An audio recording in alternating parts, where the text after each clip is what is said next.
In this video, I'm going to show you how to add friends on Roblox. So there are 3 ways to do that. The first one is once you're in your Roblox page, just tap on the add friend and you can now see here connect with friends. Click on allow contacts.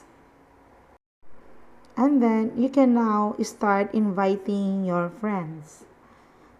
So just click on the invite beside the names, and that's the first step.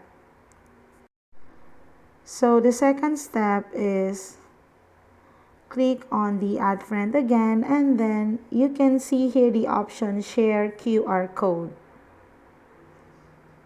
So you can send your QR code to your friends. They can scan this QR code and they will automatically added as your friend. And then the last step is to search for the specific username that you want to add. So for example, I'll be typing Eunice Archelane.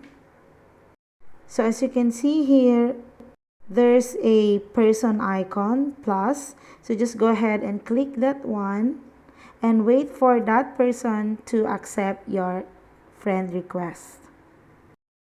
So once they accepted your friend request, you can now see their names beside the add request button. This one. You can also add a friend in your settings, or you can view all of your friends here. So as you can see, I only have one. So there you go. That's how to add friends on Roblox. So I hope you find this video helpful, and if you do, please don't forget to like and subscribe to my YouTube channel. Thanks for watching.